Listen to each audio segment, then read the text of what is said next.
네, 예수님. 꽃잎이 떨어진 자리에 작은 열매를 맺게 하시는 하느님의 사랑이 얼마나 놀라운지요. 이 열매들을 맺게 하시려고 그렇듯 아름답게 꽃을 피우시고 화려한 색과 향기로 벌과 나비와 곤충들을 모여들게 하시면서 그 꽃가루를 나르게 하신 하느님의 예지가 애청자 여러분께 전달되기를 빌면서 창세기 6장 1절에서부터 4절의 말씀을 봉사하겠습니다. 노아 시대의 타락과 그 징벌인 대홍수 이야기를 시작하는 6장 첫 구절은 땅 위에 사람들이 불어나면서부터 그들의 딸들이 태어났다고 합니다. 이어서 2절은 하느님의 아들들이 그 사람의 딸들을 보고 마음에 드는 대로 아리따운 여자를 골라 아내로 삼았다고 하면서 이 3절에서는 사람은 동물에 지나지 않으니 나의 입김이 사람들에게 언제까지나 머물러 있을 수는 없다고 하는 하느님의 결정을 얘기합니다. 여기에서 사람의 딸들과 하느님의 아들들이라는 말에 매달려서 이 남녀의 성을 단죄하거나 또는 변호하려고 하는 여러 가지 시도가 있는데요.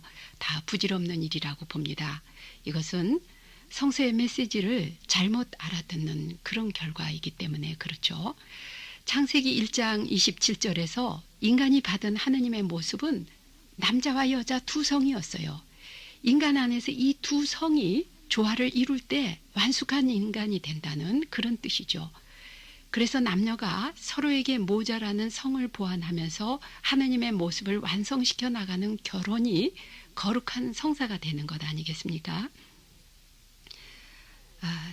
그리고 또 어떤 그 일부에서는 고대 그리스 철학의 영향도 물론 많이 받고 있습니다만은 인간에게 주신 이 성욕과 식욕을 단죄해서 이것이 바로 인간을 타락시키는 것이기 때문에 금욕 생활을 해야 된다고 하는 그런 그 주장이 있지만 이것도 성서의 가르침하고는 다릅니다. 성서에서는 하나님께서 이 자식을 낳아 번성하고 온 땅을 채우라고 성욕을 축복해 주시고 그리고 온 땅에 먹이를 주신 하느님은 식욕을 또 축복해 주신 때문이기 때문입니다. 여기서 욕자를 붙여서 나쁜 말이 되었는데 성욕, 식욕 하는 것보다는 즐김이라는 낱말을 붙이는 게 더 좋을 것 같아요. 성의 즐거움, 먹음의 즐거움이라고요. 생명을 낳는 성행위와 생명을 키우며 지키는 먹는 행위에 즐거움을 주신 하느님의 사랑은 정말 얼마나 감탄스러운지 모르겠습니다. 성의 즐거움이 없이 출산의 진통과 양육의 고통만을 견뎌야 한다면 또한 먹는 즐거움이 없이 고생하면서 양식거리를 벌여야만 한다면 얼마나 잔인한 일이 아니겠어요? 그런데 사람이 이 성욕과 식욕을 동물과 똑같이 받았는데 동물과 구별되는 유일한 것이 무엇인가 하면 이것이 바로 하느님의 숨인 것입니다.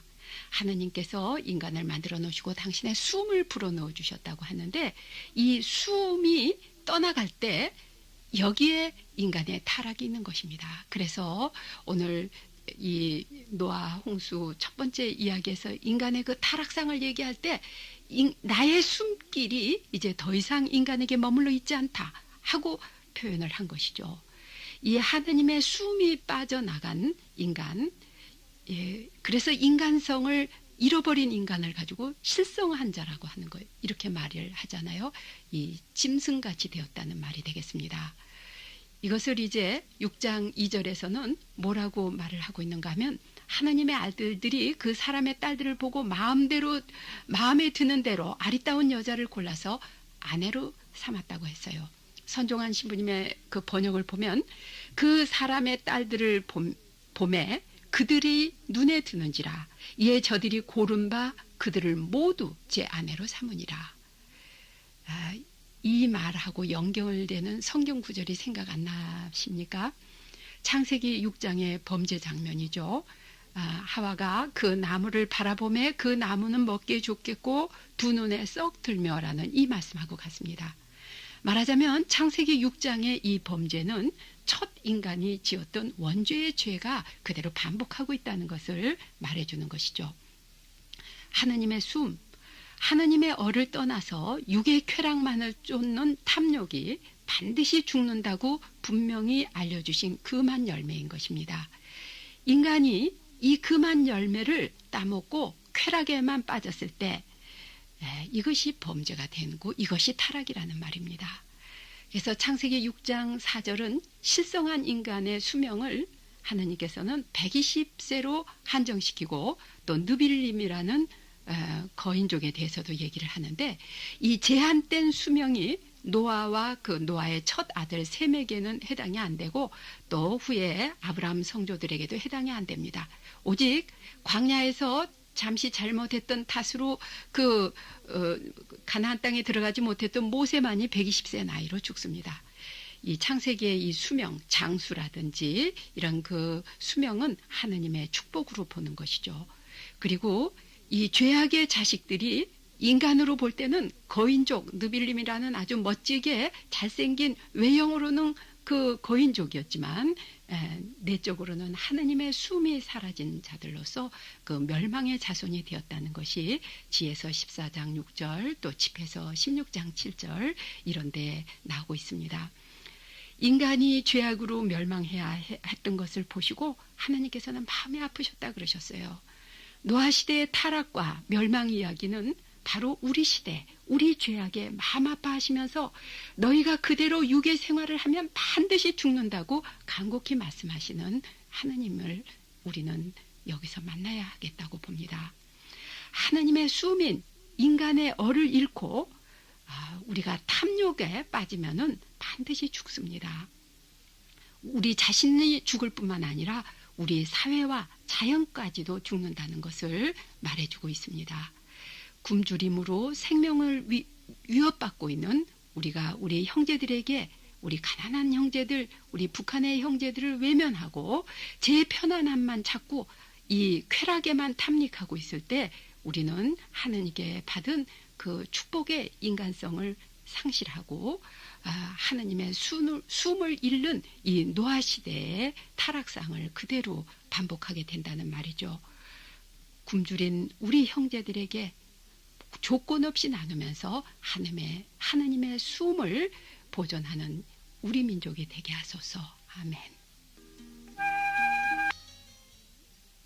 찬미 예수님, 요란한 소음과 먼지 속에서도 정눈꼴에 아직 살아남은 새들의 지저귀임을 듣게 하시는 하나님의 자비가 애청자 여러분과 함께 하시기를 빌면서 창세기 6장 5절부터 12절의 말씀을 봉사하겠습니다.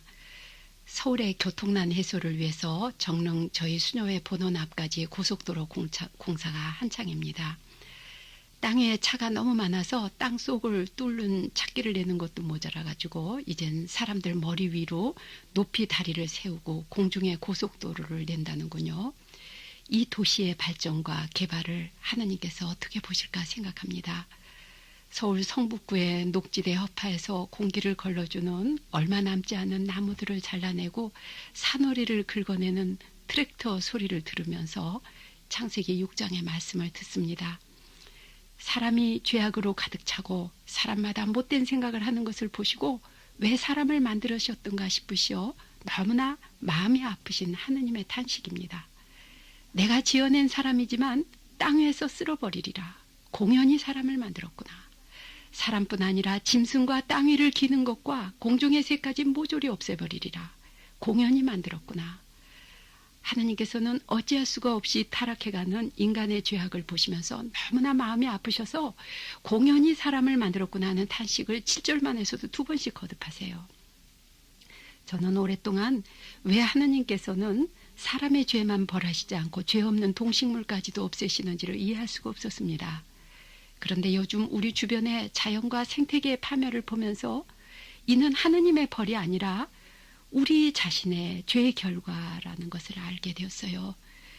인간뿐 아니라 풀과 나무와 들꽃이 우리 죄로 인해서, 우리 욕심으로 인해서 사라지고 죄 없는 동물들, 하늘의 새들까지도 모조리 멸종시키는 우리의 이기심의 죄악이 노아 시대가 아니라 바로 우리 시대의 일이라는 것을 절감하면서요. 하나님께서 보시기에 참 좋다고 하셨던 이 세상의 타락상이 창세기 6장 11절과 12절에 나옵니다. 하느님 보시기에 세상은 너무나 썩어 있었다. 그야말로 무법천지가 되어 있었다. 하느님 보시기에 세상은 속속들이 썩어 사람이 하는 일이 땅 위에서 냄새를 피우게 있었다고 합니다. 이 말씀은 노아 시대의 이야기가 아니라는 것을 우리는 다 알고 있죠. 대형 사고가 한 번씩 터지고 나면 그 사고 주변의 사람들이 얼마나 속속들이 썩었었던가를 매스컴은 폭로하기에 바쁩니다. 그리고 서로 놀라서 한마디씩 주고받지만 얼마 못 가면 또 다시 잊어버리고 우리들 스스로가 또 악취를 내면서 이기적인 행위로 되돌아가고 있어요. 하나님의 거룩한 영인 성령을 떠나서 얼이 빠져버린 얼빠진 인간, 얼이 가버린 얼간이 이 동물 이하로 타락해서 땅에서 냄새를 피우는 이런 그 인간들을 보시면서 하나님께서는 너무나 마음이 아프셨지만 그 인간들 때문에 이 온 세상을 전부 홍수로 쓸어 없애야 했던 이것이 바로 노아 홍수입니다. 그러나 사랑의 하느님께서는 노아와 그 가족을 통해서 인간의 종족을 이어가게 하십니다. 이처럼 하느님의 사랑은 어쩔 수 없이 인간의 죄악을 벌하시면서도 동시에 한편으로는 그 인간을 구원하시고 있는 그 사랑을 보여주고 계세요. 창세기의 모든 그 역사가 그렇습니다. 이 태고사의 말씀, 이야기들이 전부 그렇습니다. 아담과 하와가 번제해서 그 나뭇잎으로 앞을 가리고 있을 때에도 하나님께서는 나뭇잎과는 비교도 안 되는 가죽옷으로 입혀주셨고, 카인이 범죄했을 때 그 카인을 보호해 주시는 이마에 보호의 표식을 주셨고, 또 이 노아 홍수 때도 하나님께서는 노아 한 사람을 통해서 구원을 이루어 주셔요. 그리고 이제 조금 있으면은 나오는 그 바벨탑 이야기에서도 인간이 온 세상이 전부 그 하나님을 떠나서 죄악의 상태에 있는 그 인간들을 흩으시면서도 아브라함의 조상인 데라의 족보를 얘기하시면서 아브라함을 통해서 구원을 주시는 하나님을 말씀해 주고 계시는 거거든요. 이 하나님은요, 참 이 소아데레사 성녀가 뭐라 그러셨느냐면 하나님한테 커다란 두 가지 결점이 있대요. 하나는 뭔가 하면 하나님 셈할 줄 모르시고, 두 번째는 기억할지 모르는 하나님. 아무리 우리가 잘못을 많이 해도 우리 인간은, 저는 참 머리가 좋아가지고 누가 저한테 3번만 거듭 잘못해도 너 벌써 3번째지 하고 셈을 하는데, 하나님께서는 우리가 10번 20번 잘못해도 셈할지 모르시고 또 기억도 못하시는 이 하나님, 이 사랑의 하나님을 태고사는, 이 창세기의 태고사는 말씀을 해주고 계십니다. 이 하나님의 사랑이 창세기의 태고사를 특징 지을 뿐 아니라 신구약 성서 역사 전체, 성서의 역사 전체를 특징 짓고 있습니다. 내 자신 안에, 우리 안에 새겨진 하느님의 모상을 완전히 동물 이하로 타락시켜서 얼빠진 인간, 얼간이들을 만드는데 마음이 아프신 하느님, 그렇게 아파서 어쩔 수 없이 벌하시면서도 사랑 때문에 다시 또 그 살길을 틔워주시는 이 하느님의 사랑을, 조금이라도 사랑을 해본 경험이 있는 사람은 이 하느님의 마음을 알 수 있어요. 이 하나님께서는 마침내 이 멸망할 세상에 그리스도를 보내주셔서 영원한 죽음에서부터 우리를 구원해 주셨습니다. 하나님께서는 이 세상을 극진히 사랑하셔서 외아들을 보내주시어 그를 믿는 사람은 누구든지 멸망하지 않고 영원한 생명을 얻게 해주셨다고 요한복음 3장 16절에서 감격스럽게 전하고 있습니다. 우리가 옛 생활을 청산하고 정욕에 말려 들어가 썩어져 가는 낡은 인간성을 벗어버리고 마음과 생각이 새롭게 되어서 하나님의 형상대로 창조된 새 사람으로 갈아입으라고 사도 바울로는 에베소서 4장에서 말씀하고 계세요. 이 사도 바울로의 권고가 우리 자신과 우리 가정, 우리 교회를 하나님의 이 새로운 기운으로 가득 채워주시어서 인간의 죄악으로 악취를 내는, 이 썩는 냄새를 내는 이 세상 가운데서 이 하느님의 사랑이 우리 모두를 구원해 주실 수 있도록, 그리고 이 하느님의 얼로 이 타락해져가는 우리 세상이 하느님의 얼을 지닌 이 소수의 사람들로 구원받을 수 있도록 우리 모두에게 하느님의 얼을 청하면서 축복을 빕니다. 아멘. 참미 예수님, 뿌리만 실하면 죽은 것처럼 보이던 겨울나무가 다시 살아남을 보면서 애청자 여러분 모두에게 이 세상의 겨울을 견뎌낼 신앙의 뿌리에 은총의 물이 넘치시기를 빌면서 창세기 6장 6절부터 10절의 말씀을 봉사하겠습니다. 세상을 대홍수로 쓸어버려야 할 만큼 부패했던 창세기 6장 노아시대의 그 인간상을 얘기해주고 있는데, 그 중에 노아만큼은 하느님의 마음에 들었다고 8절에서 말씀하십니다. 이어서 9절에서는 노아가 올바르고 흠없는 사람이고 하느님을 모시고 사는 사람이라고 이 노아의 성품을 소개하고 있어요. 이 성서에서 보면요, 이 노아의 성품을 아주 의인이다, 그는 하느님과 함께 걷는 사람이었다, 이렇게 간단히 소개하는 데 비해서 그 홍수에 대한 메시지라든지 또는 배를 어떻게 만들어야 되는가 하는 거에 대한 긴 하느님의 말씀은 아주 자세하게 길게 기술되어 있습니다. 이것은 하느님께 불림을 받은 말씀의 봉사자들이 그 자신보다는 하느님 말씀이 훨씬 더 중요하다는 것을 이 이야기로서도 한번 다시 깨달아야 된다는 그런 어떤 메시지가 아닐까, 이것은 이렇게 잠시 지나가는 묵상을 해봤습니다. 여기에서 노아를 의롭다고 했는데, 이 의롭다는 번역을 성서학자들 간에는 여러 가지로 하고 있고 또 논란이 많습니다. 그러나 이 성서에서 말하는 의로움은 인간의 제한된 언어로는 다 설명할 수 없다고 생각이 됩니다. 왜 그런가 하면 이 성서의 의로움은 인간의 기준이 아니라 하느님 보시기에 의로운 것이기 때문입니다. 시편의 말씀처럼 하느님께서는 인간을 겉모양으로 판단하시지 않으시고 그 속모양을 살피시는 때문이죠. 하느님과 함께 걸었던 노아, 이 하느님께 온전히 신뢰하고 있었던 이 노아에게 이 노아를 의롭다고 하는 것의 아주 대표적인 것을 히브리서에서는 노아의 믿음이라고 말을 하고 있습니다. 아무도 아랑곳하지 않는 이 하느님의 말씀, 믿을 수조차도 없는 이런 그 미래에 대한 하느님의 말씀을 받아들여서 아주 성실하게 방주를 만들고 배를 만들고 오랫동안 작업을 하고 한 번도 불평하지 않고 하느님의 말씀을 그대로 순종하면서 이 믿음의 생활을 한 이 사람은 정말 이 의인이라고 할 수밖에 없다 하는 이런 말씀이죠. 여기서 우리가 생각할 것은 한 사람의 의인 노아에게 그처럼 자상하게 말씀하시는 하느님은 이 부패한 세상을 멸하셔야 할 때도 단 한 사람의 의인을 찾고 계신다는 말씀도 되겠습니다. 어떻게 해서든지 이 세상을 구원해 주실 무엇인가를 하느님께서는 찾고 계신다는 것이죠. 그래서 이 한 사람의 의인을 통해서라도 세상을 멸하시지 않고 완전히 멸망시키지 않고 구원해 주시려고 하시는 이 하느님의 사랑입니다. 그래서 하나님께서는 노아를 보내셨고, 그리고 마침내 신약에 이르러서는 그리스도를 보내주셔서 이 온 세상, 죄로 완전히 멸망될 온 세상을 구원해 주신 것입니다.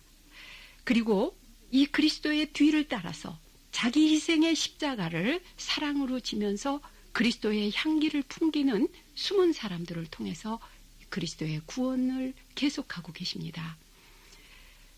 우리 주변에는 참 세상이 어둡다고 하지만 그리스도의 향기를 풍기는 사람들이 정말 드문드문 있습니다.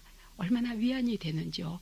저는 제가 이 방송원고 처음에 쓰기 시작하던 3주간 동안을 태릉의 요셉수도원에서 피정집에 머무는 그런 은혜를 받았었는데, 제 옆방에 들어오는 많은 피정자들이 다 참으로 아름다웠고 그 색깔도 향기도 아주 독특한 사람들이었음을 참 감사드립니다. 그러나 그분들 중에 잊을 수 없이 지금까지도 그 향에 너무 짙어서 그리스도의 향기가 이런 거로구나 하고 느꼈던 그 한 분을, 그분이 원하지 않을 것 같아서 이름은 소개할 수 없지만 그분에 대한 얘기를 간단히 하고 싶습니다. 그분은 가톨릭 신자도 아니었고 개신교의 그 전라남도 목포에서 얼마 정도 떨어진 그 산골에 있는 디아코니아 자매회라고 하는 그 개신교에서 개신교들의 그 기독교의 일치를 위해서 삶으로 서로 공동생활을 하면서 이 일치를 기도하는 이런 자매들의 모임이었습니다. 만성결핵 환자들을 돌보는 그런 자매들이라고 했는데 언님들이라고 불렀습니다. 그 언님 중에 한 분이 제 옆방에 3박 4일 피정으로 오셨는데, 그분이 지나가고 난 다음에 저는 곳곳에 그분의 향기를 맡을 수 있었어요. 한 가지 예를 들면 그 피정집 밖에 그 농장에서 일하는 분들을 위해서 그 만들어 놓은 그 재래식 화장실, 아무도 청소를 안 해서 몹시 더러웠습니다. 깨끗하게 치워졌어요. 아무도 돌보지 않은 화장실을 그렇게 공중 화장실 깨끗하게 청소해 놓고 가는 곳마다 그 사랑의 손길이, 숨결이 배어 있는 그리스도의 향기를 보면서, 그리고 얼마나 그 말없는 침묵 중에서도 또 깊은 기도 중에서 자기를 희생하는 그 사랑의 행위를 하는 것을 봤을 때 저는 우리 시대에 이와 같은 사람들이 바로 노아와 같은 사람들이 아닌가 하는 생각을 하면서 참으로 감사를 드렸습니다. 이런 사람들이 많아질 때 우리에게는 희망이 있다고 봅니다. 오늘 우리가 사는 세기와 이 세상 역시 노아 시대 못지않게 세상의 종말이 가까움을 느끼게 하죠. 그러나 노아처럼 하느님을 모시고 사는 사람, 그리스도의 향기를 풍기는 사람이 있는 한 우리 삶에는 아직 희망의 빛이 있는 것입니다. 그리고 주님께서는 바로 우리 자신이 이 노아가 되라고 초대하고 계십니다. 세상이 다 잘못 돌아가는데 나 하나 잘한다고 뭐가 달라지랴, 우리 아이만 옳게 기른다면 바보 취급받지 않겠는가, 이런 생각이 그릇되다는 것을 일깨워주고 계십니다. 한 사람의 의인 노아를 통해서 세상을 존속시키는 사랑의 하느님께서는 그리스도의 향기를 풍기는 소수의 사람들이 살아있는 한 그들을 통해서 오늘의 세상을 구원해 주신다는 것을 믿습니다. 이 방송을 들으시는 애청자 여러분 한 분 한 분께서 현재 있는 그 위치에서 하느님을 모시는 노아가 되시기를 빌면서 축복을 빕니다. 아멘.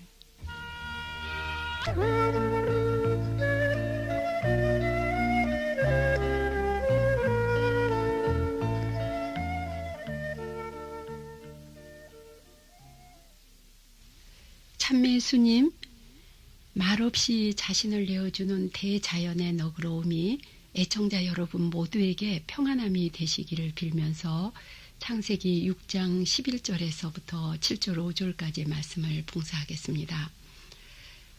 어제 저는 오랜만에 북악산을 오르다가 상 중턱에서부터 까맣게 타버린 산을 보면서 어찌나 마음이 아팠던지요.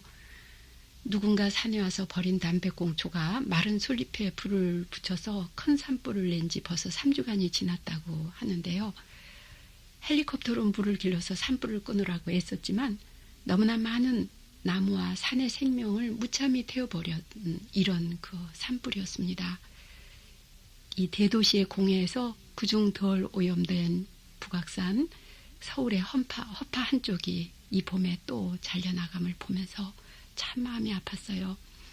자연은 말없이 인간에게 자신을 내어주는데 왜 우리는 그처럼 흡연, 소음, 쓰레기, 파손 이러한 그 폭력으로 자연을 대하는지, 이것이 바로 오늘 우리가 그 봉사하고 있는 창세기 6장에서 사람들의 마음의 모든 생각과 뜻이 악해져서 그 하는 모든 일마다 부패한 냄새를 내고 있었다는 이 말씀이 바로 우리 세대를 두고 하시는 말씀이 아닌가도 생각이 됩니다.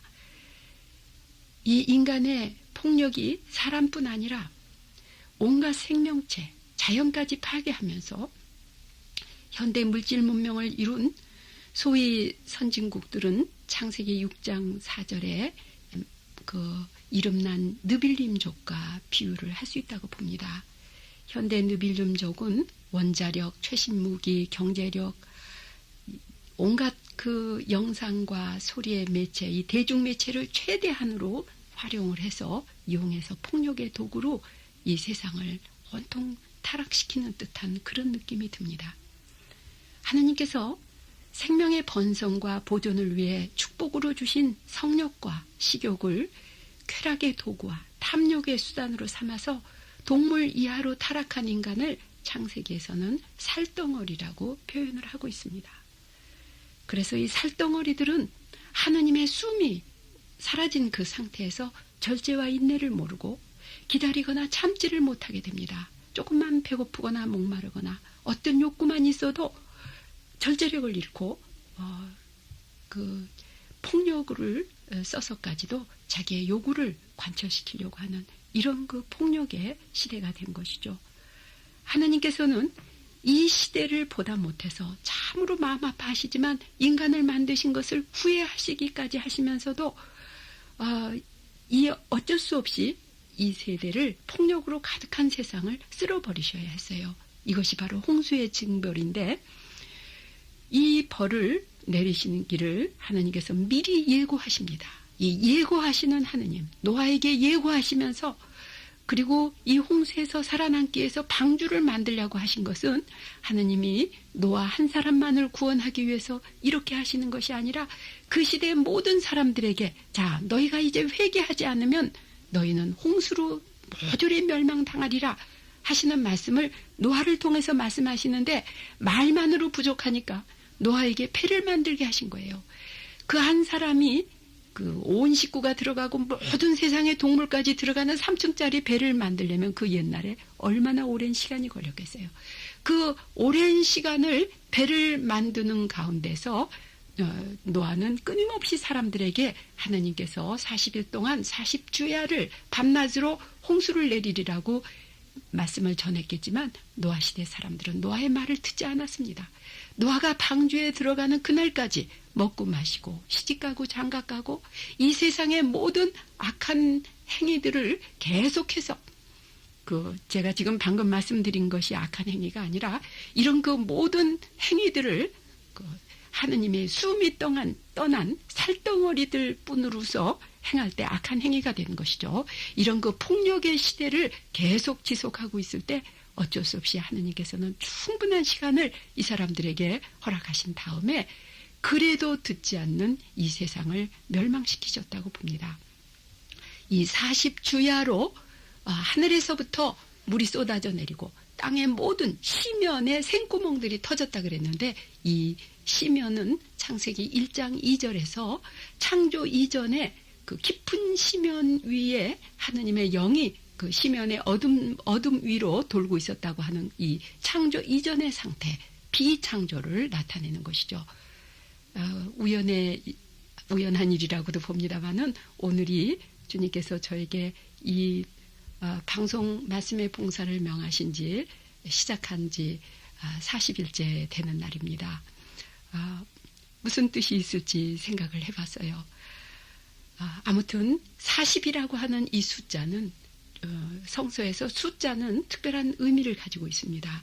준비, 실현, 시험 이러한 것을 가리키는 숫자가 40입니다. 그러면 하나님께서는 우리에게 당신의 말씀을 따르기 위해서 또 이 당신의 메시지를 전하는데 우리에게 충분한 준비의 시간과 또 충분한 그 실현의 시간을 주셨다는 것 다시 한번 우리는 되새겨 봐야 된다고 생각합니다. 주님께서는 우리 각자가 노아가 되어서 우리 자신만 구원할 뿐 아니라 우리가 하느님의 말씀을 충실히 따름으로써 너에게로 와서 모든 생명체가 살아남도록 하여라 하는 그 6장 20절의 말씀을 우리 안에서 완성시켜 나갈 것을 주님께서는 바라신다고 봅니다. 인간을 사랑하시는 하느님께서는 인간이 빠져나가고 싫다고 할지라도 끝내 그 인간에게 기회를 주십니다. 그래서 인간이 하느님의 이 부르심과 하느님의 애탁에 보여주시는 여러 가지 표징들을 뿌리치고 나갈 때까지도 하나님께서는 우리를 지켜보시면서 우리의 구원을 간절히 바라신다는 것이 바로 이 노아의 행동과 또 노아가 만든 방주 속에 모든 짐승들이 들어가는 이러한 그 기간을 통해서 보여주고 계십니다. 오늘 우리에게도 모든 사람에게도 하나님께서는 공평하게 구원의 기회를 주십니다. 그러나 이 주어진 기회를 놓치고 모른다고 돌아서는 것은 멸망이고 완전한 죽음이라는 것을 말씀해 주십니다. 이 세상의 모든 생명체가 다 너에게로 와서 살아남도록 하여라 하고 하시는 하느님은 찬미와 영광 받으소서. 아멘. 찬미의 주님, 며칠째 계속되는 비록 깨끗하게 씻겨진 상쾌함이 애청자 여러분께 기쁨으로 전해지기를 빕니다. 온몸에 흠뻑 적신 그 나무의 물방울들이 고마움의 눈물인 양 이 이파리에서 뚝뚝 떨어짐을 보면서 우리말에 고맙다는 말이 생각났어요. 고맙다는 말은 고맙맙시오라는 그런 말이라죠. 나무에서 이제 물이 충분하니까 그만 주셔도 고맙습니다 하는 그런 뜻인 것 같이 느껴졌습니다. 오늘 봉사할 말씀인 창세기 8장 1절에서부터 9장 17절에서도 긴 홍수가 그치고 노아와 함께 살아남은 모든 생명체를 새롭게 축복해 주시는 하느님이 여기에 그려지고 있습니다.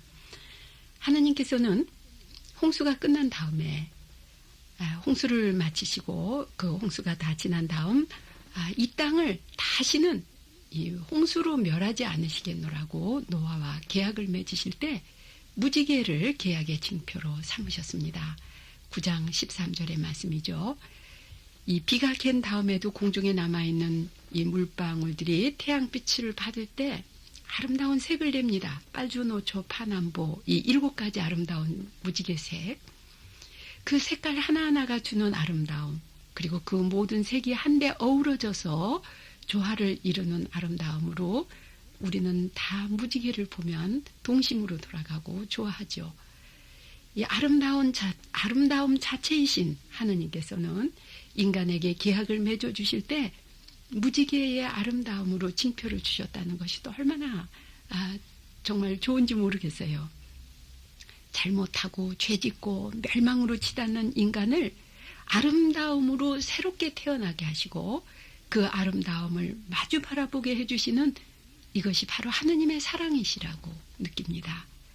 선하고 진실한 하느님의 아름다움 안에 머무를 때 인간은 자신과 이웃 안에서 하느님의 선함과 이 무지개 색깔의 아름다움을 더 크게 느낀다고 봅니다.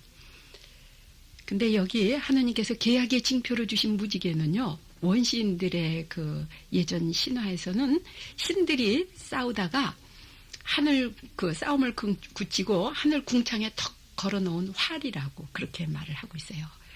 그러니까 평화를 상징하는 것입니다. 그 무지개의 색, 이 색이 얼마나 아름다운가 하는 것을 이 색깔의 아름다움, 자연의 아름다움을 감탄하는 것을 감수성이라고 한다면 우리는 현대에 올수록 이 감수성이 점점 사라져가고 있지 않나 싶습니다. 어떤 시부님께서 현대인은 감수성은 사라져가고 감정은 더 강해간다는 그런 강론 말씀 기억이 나요. 그러면 감성은 자연의 소리, 자연의 아름다움을 느끼는 그러한 그 감각이 감수성에 비해서 감정은요, 이 조금만 누가 건드려도 즉시 이렇게 분노를 하거나 또는 참지 못하거나 하는 이런 거요. 그 과민 반응을 일으키는 희노애락, 이것이 동물에게도 다 있는 것입니다.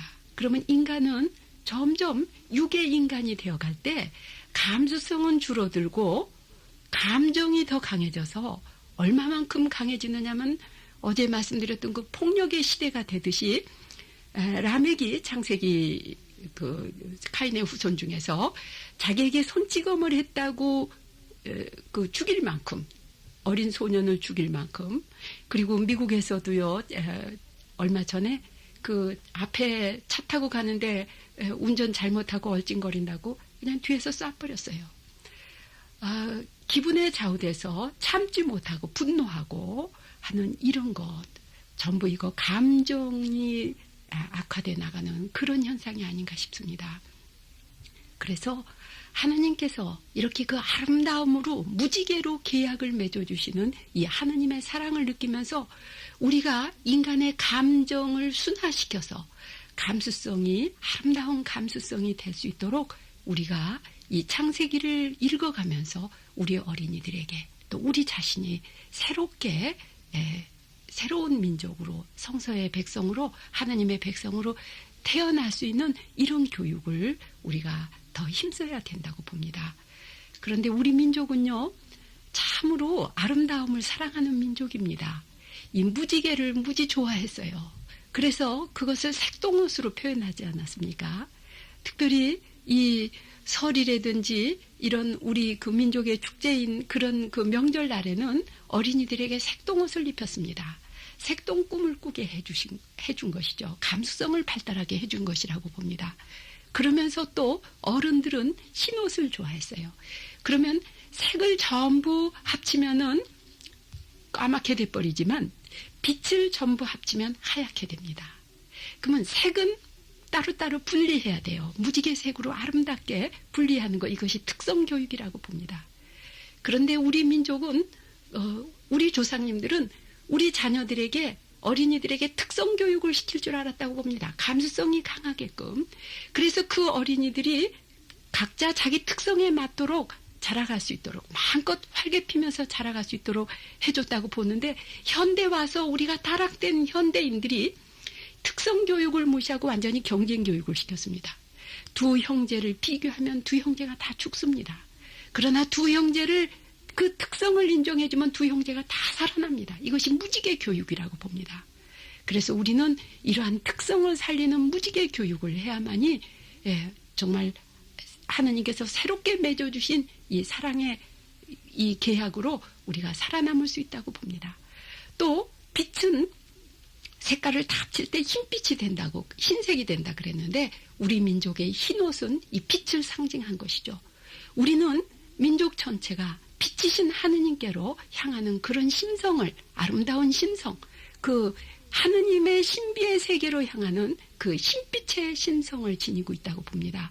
이러한 그 흰빛의 그 아름다운 심성으로 우리 민족이 현재 앓고 있는 여러 가지 그 종교적인 편파심, 종파심을 버리고 우리는 흰옷을 입은 백이민족으로 오롯한 마음으로 모두가 서로 합쳐져서 하느님을 찾아야 된다고 봅니다.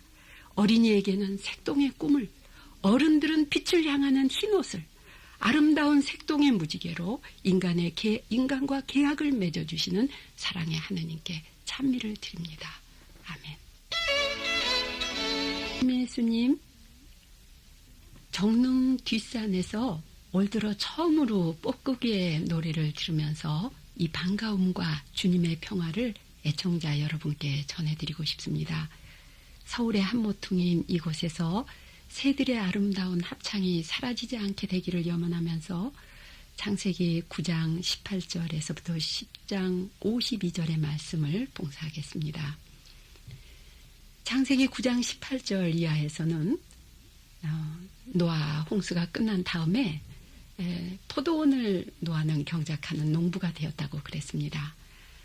하루는 술에 취해서 벌거벗은 채 누워있는 그 노아를 보고 노아의 그 세 아들이 어떻게 이 아버지의 그 알몸을 대했던가, 그 부끄러움을 대했던가 하는 것을 기술하고 있습니다. 이 아버지의 알몸을 덮어드린 두 아들은 축복을 받고 그 아버지의 부끄러움을 형제들에게 알린 함이 저주를 받는 이야기가 나오죠. 여기서 알몸이라고 할 때 창세기 3장 7절이 기억나죠? 이 알몸임이 부끄러워서 숨어 있습니다. 말하자면은 죄의 상태, 수치스러운 그 부끄러운 상태입니다. 우리 모두는 크건 작건 간에 다른 사람에게 보이기 싫은, 또 보일 때 무척 부끄러운 수치감을 느끼는 알몸이 있습니다.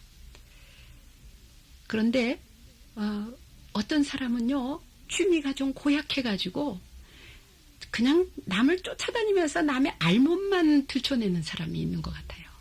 그래서 앉으면 남의 알몸 이야기, 그 사람 뭐가 어떻고 그 남의 수치스러운 것을 들춰내는 사람 함처럼 저주받습니다.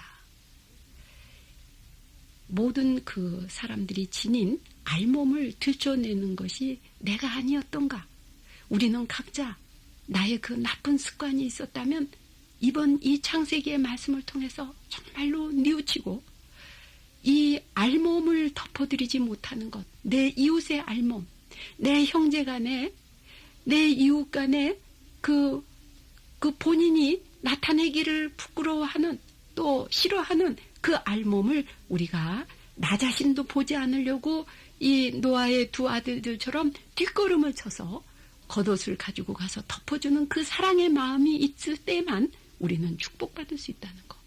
그래서 사실은요, 이 창세기에서 보면 축복과 저주가 자기 행동에 달렸습니다. 다른 사람의 알몸을 쫓아다니면서 들춰내는 사람, 자기 자신부터 괴롭습니다. 마치 쓰레기를 묻어줄 때 그 묻어주는 그 사람 자체가 그 잠깐의 수고를 통해서 자기 자신도 기쁘고 주변도 기쁘게 합니다. 그러나 쓰레기를 계속 남이 묻어놓은 쓰레기까지 들추면서 다니는 사람, 우선 자기부터가 그 악취에 찌들게 됩니다. 자기부터 괴롭습니다. 그리고 더러워집니다. 이것 자체가 축복과 저주의 시작이라고 봅니다. 이것이 우리에게 참으로 저 자신부터 시작해서 우리 모두에게 참으로 떨어지기 쉬운 이런 그 허물이기 때문에, 또 큰 죄가 되기까지도 하기 때문에 우리는 이 알몸을 덮어드린 이 노아의 두 아들들의 행위를 본받아야 된다는 것을 바로 오늘 이 말씀에서 우리에게 주님께서는 간곡히 알려주고 계신다고 봅니다. 이 방주에서 나온 노아가 주님을 위해서 제단을 쌓고 제사를 올렸을 때 주님께서는 사람의 마음은 어려서부터 악한 뜻을 품기 마련이라는 이 8장 21절의 말씀은 끊임없이 악애로 기울어지는 우리 자신의 현실을 그대로 이야기한 것이라고 할 수 있습니다. 저는 그 노아 홍수라는 너무나 엄청난 그 사건을 체험한 세 아들들 중에서 하나가 그 큰 무서운 사건을 체험하고 나서도 또 그 아버지의 알몸을 형제들에게 가서 알릴 만큼 아직도 정신을 못 차리고 있다는 것에 대해서 참 알아듣기 힘들었거든요. 그리고 8장 21절의 이 말씀도 저는 오랫동안 알아듣기 어려웠습니다. 그러나 저는 요즘 제 자신 안에서 이 인간이 어렸을 때부터 악한 뜻을 품기 마련이라는 것과 또 함이 잘못한 이러한 그 실수와 큰 잘못들을 찾아보면서 이 창세기의 말씀은 바로 우리들의 현실을 그대로 얘기해주는 말씀이로구나 하는 것을 참으로 크게 이해할 수 있었습니다. 도복을 입고 수도자라고 하는 저 자신까지도 이처럼 자주 넘어지고 이렇게 이 하느님의 말씀을 지키기 어려운데 많은 유혹 중에서 여러 가지로 살기 어려운 그런 상황에서 살고 계시는 여러분 모두가 얼마나 이 말씀 지키기 어려울지는 상상이 갑니다. 그렇지만 하느님께서는 이 말씀으로 우리가 잘못하고 크고 작은 죄를 짓기까지 그 여러 가지 우리들의 그 잘못이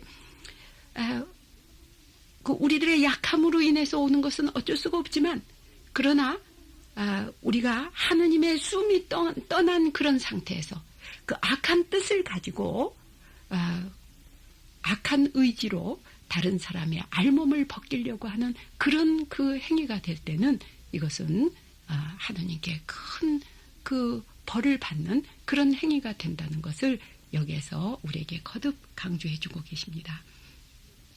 하느님께서는 이 죄짓고 숨어있는 인간의 믿음을 들추지 않으시고 튼튼한 가죽으로 옷을 만들어 입혀주셨어요. 이것이 창세기 전체에서 우리에게, 특별히 원역사에서 우리에게 말씀하시는 하느님이십니다. 참 재미있는 이야기 간단히 해드리죠. 안토니 드멜로 신부님의 그 강론에서 나오는 것인데요. 하느님도 우리 알몸을 비추지 않을 뿐 아니라 잊어버리신다는 거, 그겁니다. 그 예인데요. 어떤 부인이 하루는 하느님을 만난다는 그런 그 소문이 들었기 때문에 그 교구에 주교님께 불려갔습니다. 주교님이 너 정말 하느님 만났느냐? 그렇다면 다음번에 나한테 올 때 내가 주교 서품 받기 전에 큰 죄 하나 지은 게 있는데 그 죄가 무엇인지 알아맞혀봐라. 그러면 그 하느님이 진짜 하느님인지 알겠다. 했는데 그 다음 주에 정말 왔는데요. 그 부인이 주교님한테 하는 말이 주교에게 가서 전하라. 나는 그가 무슨 죄를 지었는지 모른다고, 다 잊어버렸다고 전해라. 그렇게 말씀하셨다는 거예요. 하느님은 그래서 그 주교님 믿으셨겠죠? 우리의 모든 죄까지 다 잊어버리시면서 알몸을 덮어주시는 하느님의 자비와 사랑은 찬미 받으소서. 아멘.